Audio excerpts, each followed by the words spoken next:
Hello and welcome back to my walkthrough to Crash Bandicoot 3 here on the Insane Trilogy. It is time for us to look at the second new level that was added to this game. The first one, kind of a new level, but also kind of old in Stormy Ascent from Crash Bandicoot 1. A level that was obviously in the code, but was deemed too difficult at the time, and so was never actually included in the game. Now we have Future Tense, a brand new, completely original level. And this level is absolutely bananas. There is so much cool stuff going on here. There's a whole load of boxes. Almost, sort of foreshadowing how many boxes there would be in, for example, in Crash 4, where I know that been a lot of talk about how many boxes are in those levels. The level is long, the level is difficult. It's going to be an absolute nightmare to speedrun because I think the speedrun challenge is going to be really high here, but it is great fun.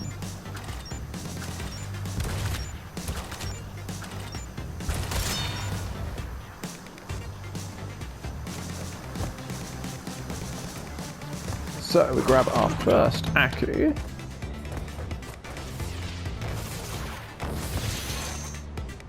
Damn it. That was silly. But oh well. It has been a while since I've played this. Obviously,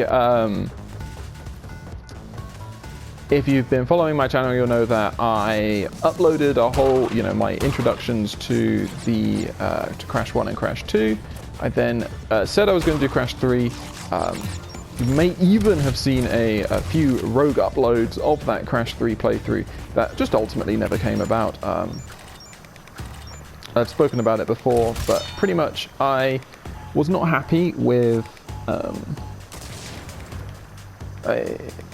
this is specifically aimed to be a walkthrough in a lot of ways, to give guides. I feel like that's okay in this particular game because, well, I've played Crash 3 so many times. I feel equipped to actually sort of talk about it and offer advice and sort of discuss things.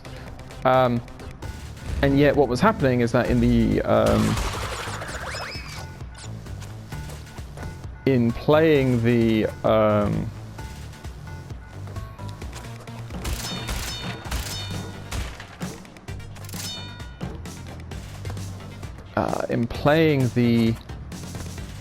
this version of the game and seeing how I was faring with certain levels and stuff like that, I was realizing that I just it is a different game. It is the levels are the same, but it is a different game. It has different controls. It has different sort of barriers and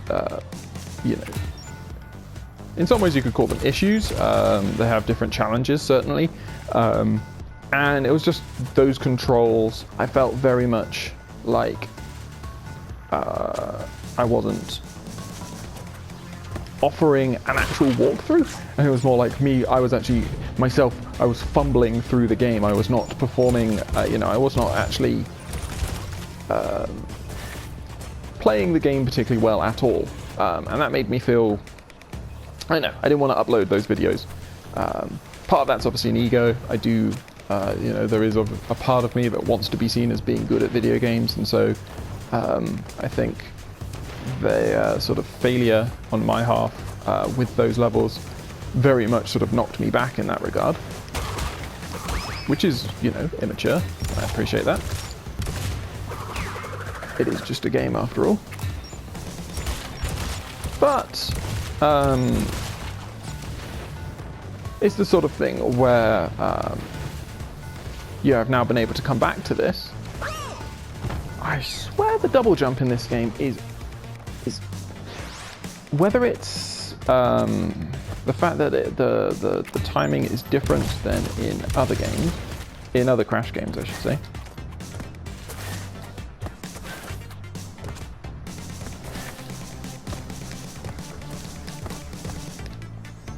See, again, I'm double jumping there, but it's really not. I find that it's quite temperamental.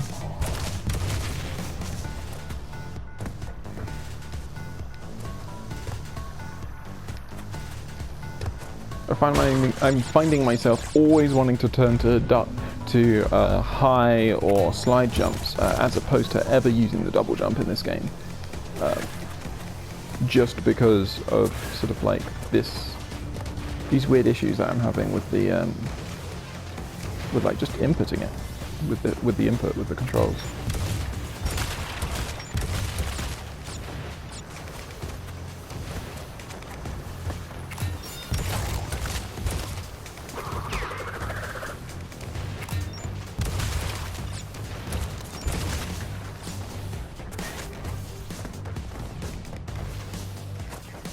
Okay, so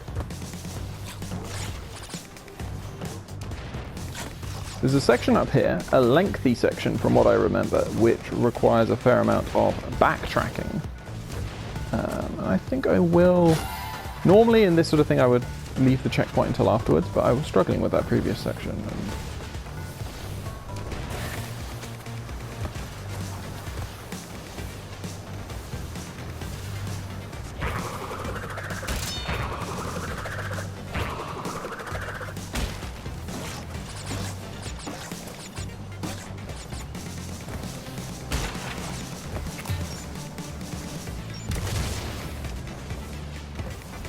No idea how I'm going to hit the other TNT there is my issue.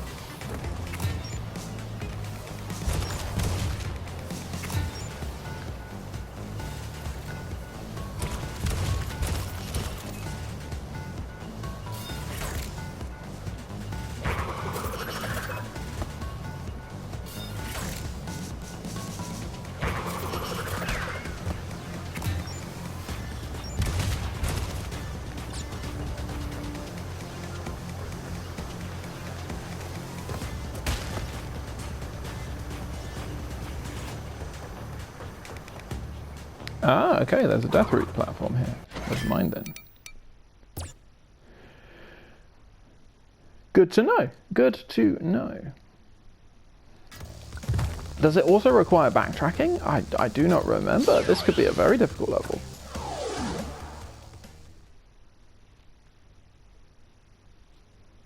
I'm hoping that that won't require extra backtracking. It might do, but I'm hoping it doesn't.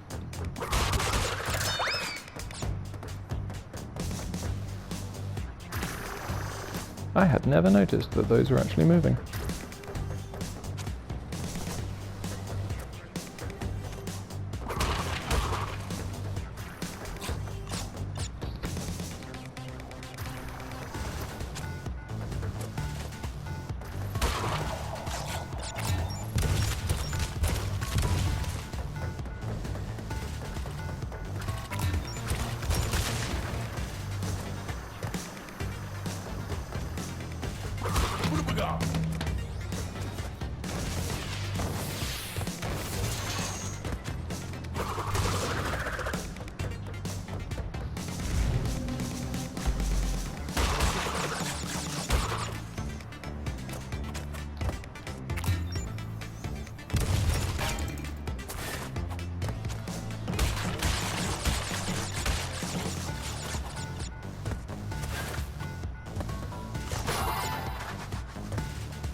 I think those enemies there are a really cool idea. Sort of having an enemy that you're familiar with, but then sort of twisting the perspective on it and just being like, okay, well, what if they were, you know, what if they provided a different sort of challenge?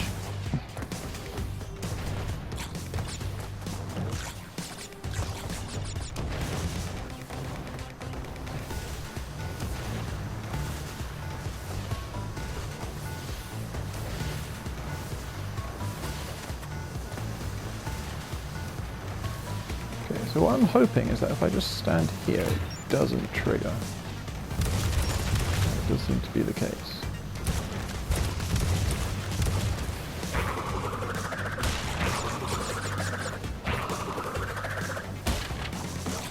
Because obviously we will need to destroy these TNTs to break all the boxes.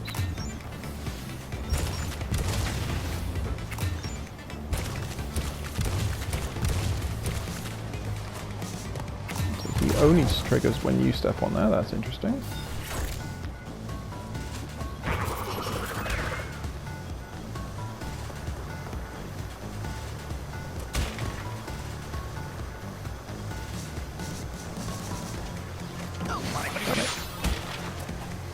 I would have liked to have had that Aku, but oh well. At least we get a checkpoint, that's good.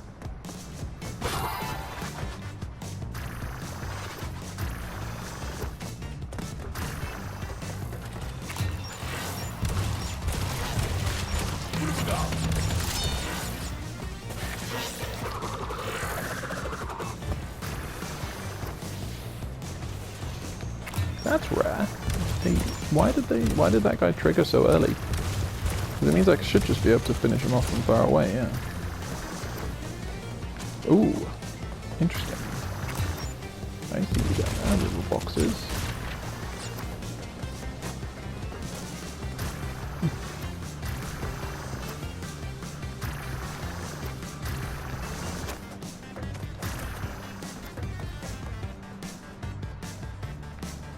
Blimey, okay.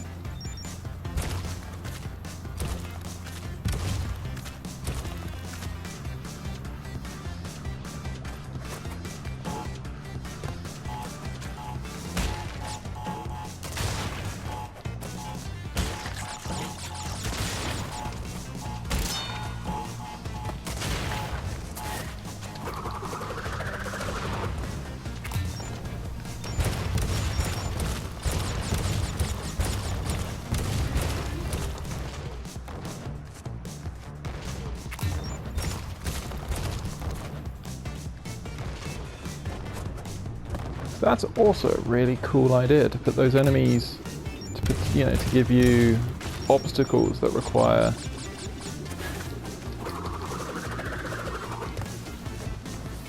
Yeah, very cool. I like that a lot.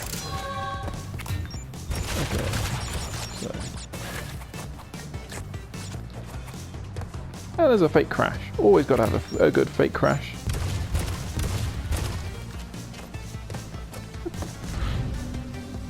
I wonder if that gets you the trophy for shooting fake crash. I know there is one for doing so in I think the first level in Toad Village, but I wonder if, because he's available for you to shoot there, I wonder whether that's something that you can do.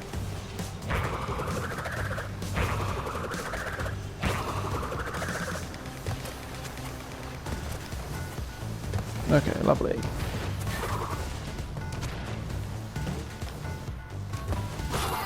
So we get the next checkpoint, 73 out of 145 boxes. We could have gone invincible there, but we don't.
Okay, so there's the bonus.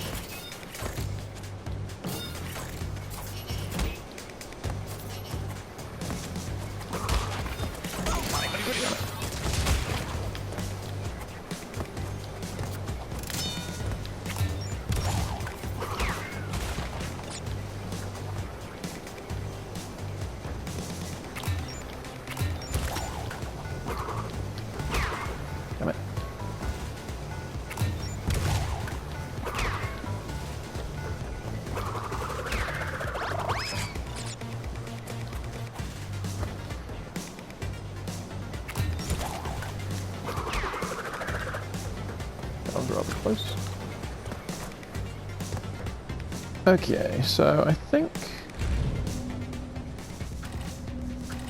if bonuses are still checkpoints as they are as they were in the rest of the game. So it'd be very weird if they weren't a checkpoint at this point. So 87 out of 145, like 29 boxes in the bonus.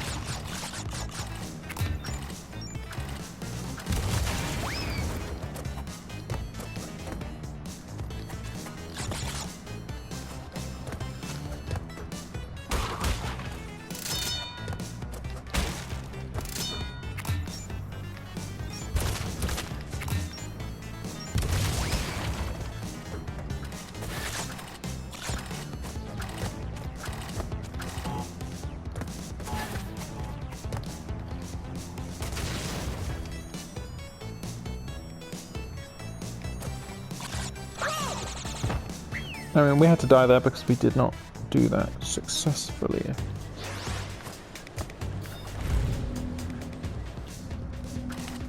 So we have to break the box in order for it to... So that one we have to break as a thingy. This one we must break as not a TNT, I guess.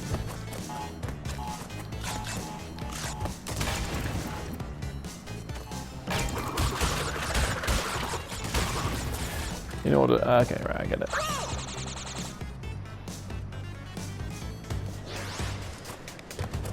See, this is also very similar to what Toys for Bob did in Crash Bandicoot 4, in that they made bonuses their own difficult self-contained puzzles.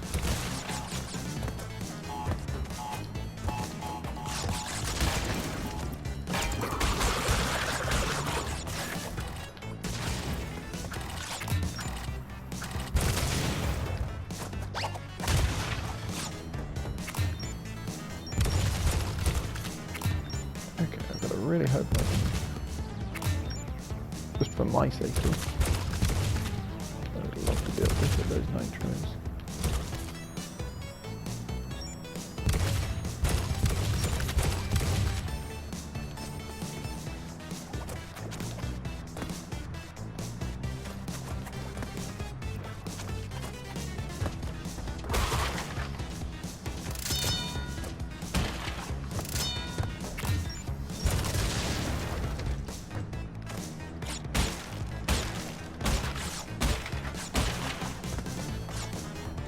Coming back from Crash 4, it feels slightly weird to be sort of collecting Wumpa Fruit manually. Obviously in that game, all of the Wumpa Fruit you collect is so like when you break a big box, like one of those question mark boxes which contains lots of Wumpa Fruit, they all just zip straight to you. Okay, so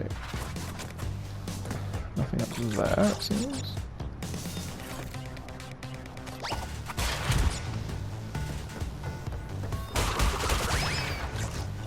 Now that's mean. You can't put a TNT in the middle of a big bunch of crates.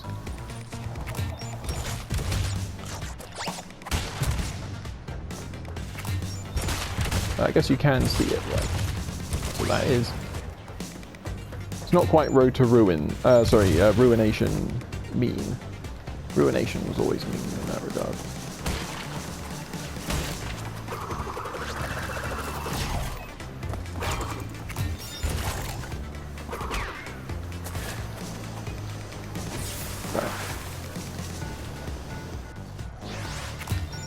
Trying to be too cute.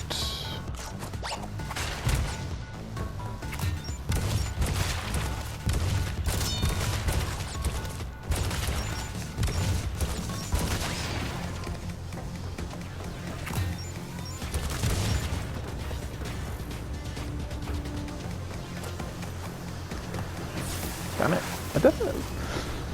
I was about to say I definitely landed on the box. Obviously I didn't, but you... It's when you feel like you land on the box.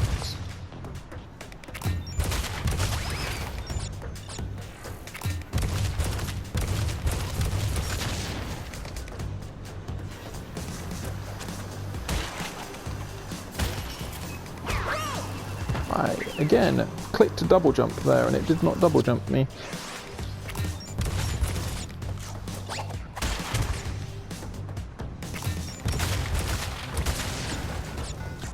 I guess the biggest thing is, if it was something that was consistent, I feel like it would be okay, but it just feels weird in that sometimes...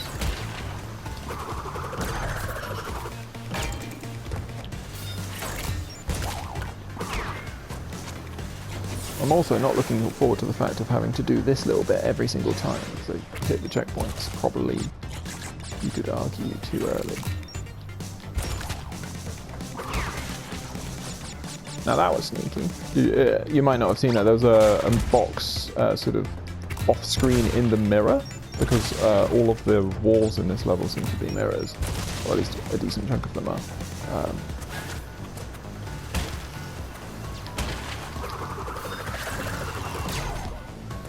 So there's a box off screen that you had no way of seeing, and they had put a sneaky, so the only way to hit it was to take an enemy, like this one, I'm assuming this one, and to spin it across, which is cool, really cool idea.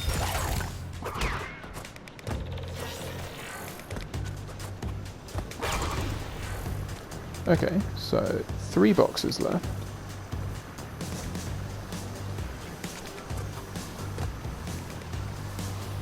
Hopefully, we get enough. Oh, that's just mean to put that there.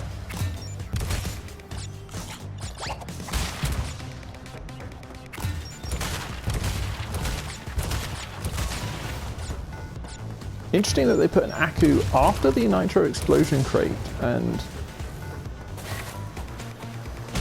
but before the end of the level, suggesting that they've still got something nasty in store for us.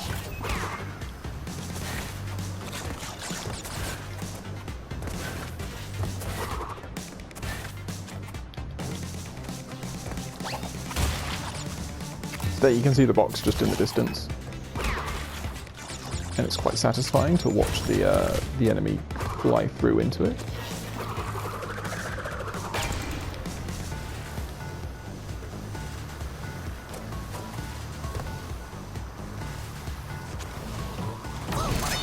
Yep, again, I was not paying attention.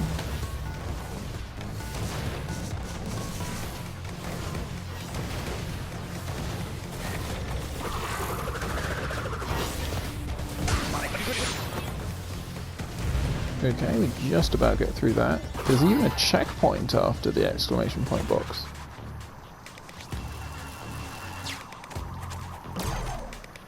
Which I find interesting. I wonder why they chose not to have the exclamation point box at the end of the level.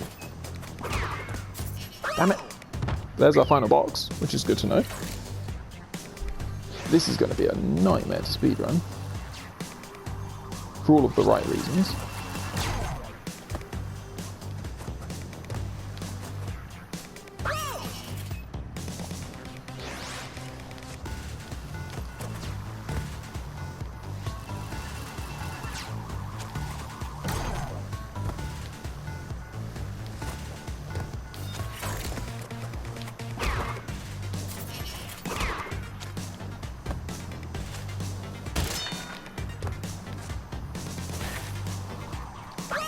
Again, I'm double jumping there. I wanted extra hang time. I'm really confused by, like, it's just frustrating because it's like I'm clicking X twice and it's not, I don't know whether that's my controller or anything like that, but it's certainly making this less fun.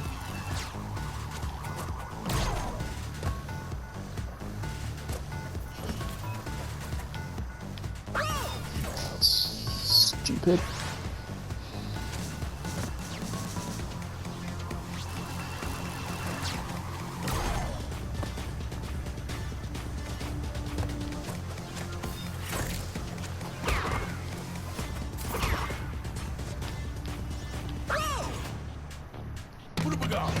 That was also stupid.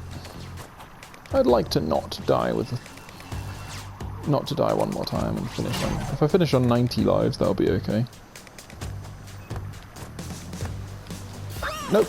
Again, I am double jumping. Why are you not accepting my inputs?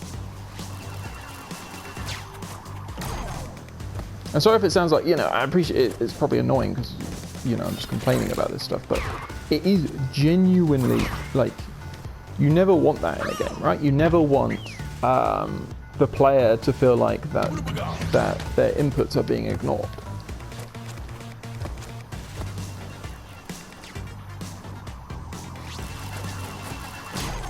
Like, even there, it feels like really delayed.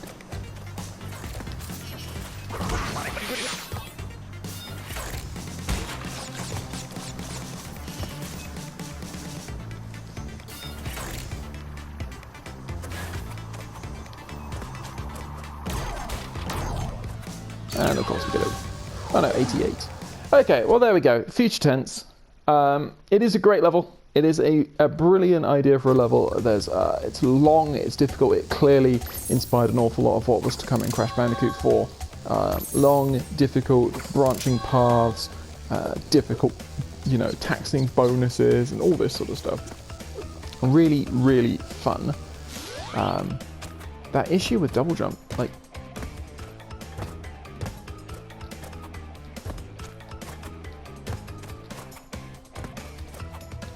is weird. Because here you can see that I can do it after, like, even with some delays. I can still get the double jump. But there I was just finding that I couldn't. Anyway, well, that is it. That is the final gem. 47 out of 47 gems we have now, and all we have left is to try and get a platinum relic on future tense. So I hope you have enjoyed this episode, and I hope you will join me on the next.